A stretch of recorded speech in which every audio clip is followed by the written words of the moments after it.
यानंतर एक महत्त्वाची बातमी, राज्यातील महापालिका निवडणुकांची आजच घोषणा होणार आहे। राज्य निवडणूक आयोगाची थोड्याच वेळात पत्रकार परिषद सुरू होणार आहे। आजच्या पत्रकार परिषदेत मुंबई पुण्यासह राज्यातील इतर 29 महानगरपालिकांच्या निवडणुकांची घोषणा होऊ शकते।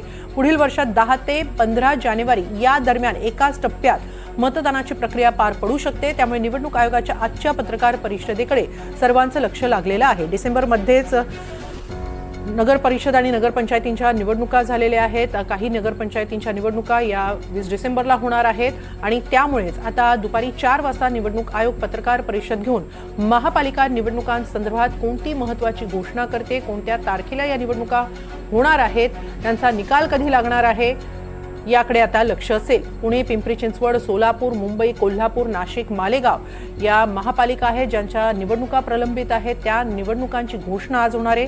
अकोला, अमरावती, नागपूर, चंद्रपूर, संभाजीनगर, नांदेड याही महापालिकांमध्ये निवडणुका घेतल्या जाणार आहेत। लातूर, परभणी, ठाणे, नवी मुंबई आणि मुंबई, पनवेल, कल्याण, डोंबिवली, उल्हासनगर, भिवंडी, निजामपूर, वसई, विरार, मीरा भाईंदर या महापालिका निवडणुकांच्या तारखा आज जाहीर होण्याची शक्यता आहे।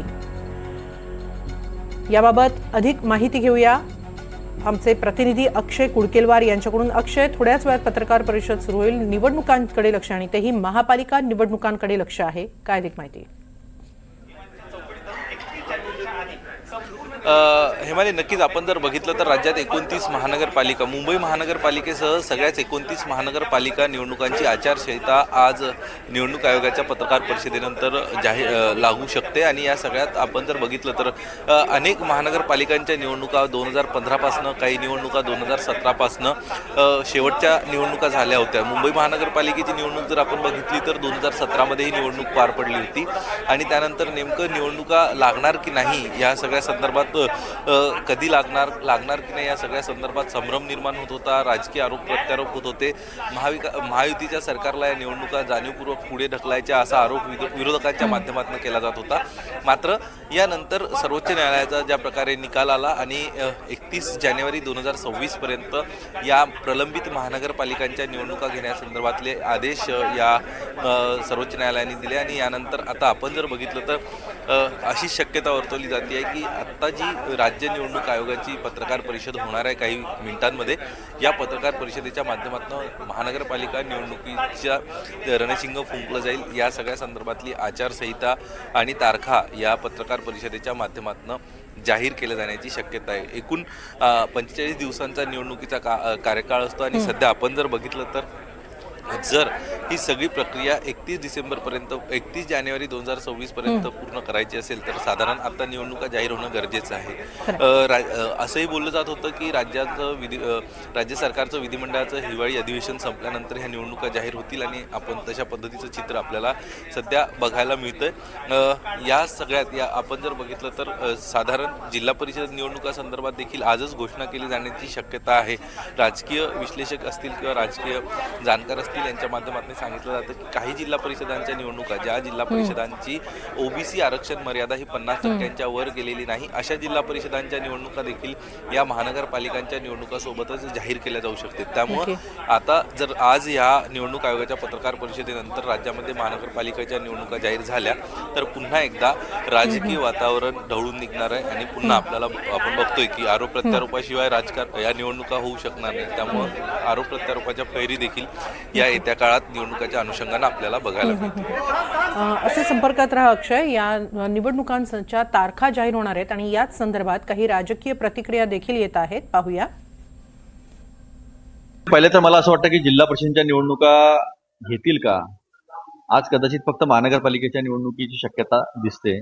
आणि महत्वाची गोष्ट त्याच्यामध्ये अशी आहे की ज्या त्रुटींवर आम्ही बोट ठेवलेलं आहे, ज्या त्रुटींच्या संदर्भात आम्ही काही आक्षेप घेतलेले आहेत, त्या आक्षेपाच्या संदर्भात आम्हाला काही आक्षेप आहेत। मागे आपण पाहिलं असेल की आम्ही केंद्रीय निवडणूक आयोगाला भेटलो आणि केंद्रीय निवडणूक आयोगाने सांगितलं की या निवडणुकांशी आमचा संबंध नाही आहे। आम्ही त्यांना म्हटलं वोटर लिस्ट ही केंद्रीय निवडणूक आयोग बनवतो, त्यामुळे तुम्हाला ह्या त्रुट्या दूर कराव्या लागतील। त्यांनी सांगितलं आम्ही ह्याच्यातलं काही करणार नाही, तुम्ही राज्य निवडणूक आयोगाला भेटा। आम्ही राज्य निवडणूक आयोगाला भेटलो तर राज्य निवडणूक आयोगाने सांगितलं की आम्ही यादी बनवत नाही, मतदार यादी, त्यामुळे ते केंद्रीय निवडणूक आयोगच करू शकता, आम्ही करू शकत नाही। मग त्यांनी सांगितलं आम्ही 2 स्टार लावू, 1 स्टार लावू, त्यांनी अनेक गोष्टी आम्हाला सांगितल्या। आज निवडणुका जाहीर होत असताना फायनल मतदार यादी सुद्धा जाहीर होणार आहे. त्यामुळे त्याच्यामध्ये या त्रुटी ज्या होत्या, ज्या बोगस मतदार आहे ते मतदार काढले गेले पाहिजेत, कारण की बीजेपीनी बोगस मतदान करून घेतलेलं आहे. याचं पुराव्यानिशी आम्ही कंप्लेंट. सर्वच पक्षाची निवडणुकीची तयारी झालेली आहे. निवडणुका कधी लागतील फक्त डेट डिक्लेअर करण्याची निवडणूक आयोगाकडून जे होणार आहे त्याची वाट पाहतोय आम्ही सर्वजण. आचारसंहिता कदाचित उद्या परवा लागण्याची शक्यता नाकारता येत नाही. या आठवडाभराच्या आतमध्येच आचारसंहिता जेव्हा लागेल त्या टायमाला खऱ्या अर्थानं या रणधुमाळीला सुरुवात होईल. युती नसली तरी तिकीट एकालाच द्यावं लागेल ना. असली काय नसली काय स्टेडियम वाढून चालत नाहीये. मतदारांचा जो मतदान करणार आहे त्याच्या मताचा आदर केला पाहिजे. त्याचं सर्वांचं मत तुम्ही महायुतीत लढावं असं आहे. म्हणून आम्ही महायुतीत बरोबरच म्हणजे आम्ही युती करूनच ही निवडणूक लढणार आहोत. आजही जवळजवळ 350 पेक्षा जास्त कोटीच्या कामांचं लोकार्पण हे आज झालेलं आहे आणि त्याच कार्यक्रमाच्या निमित्ताने आज आम्ही सर्व ठिकाणी फिरतो आहोत. सर्व ठिकाणी नव्याने प्रभाग समिती कार्यालयांचं निर्माण झालेली आहेत.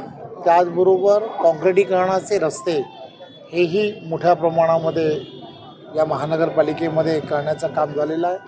सिडकोने नव्याने हस्तांतरित केलेल्या काही भागांमध्ये मोठ्या प्रमाणात अडचणी होत्या, त्याही दूर करण्यामध्ये महानगरपालिकेला आणि प्रशासनाला यश आलेलं आहे. त्यामुळे आज या सगळ्या गोष्टी आता कार्यक्रम ज्यावेळेला सुरू होते त्यावेळेलाच निवडणूक आयोगाच्या ज्या आहेत त्याला प्रेस कॉन्फरन्स जी आहे ती प्रेस कॉन्फरन्सची आहे असं लक्षात आलं आहे. त्यामुळे अत्यंत घाईघाईने हे सगळे कार्यक्रम करावेत असं थोडंसं आम्ही ठरवलं आहे.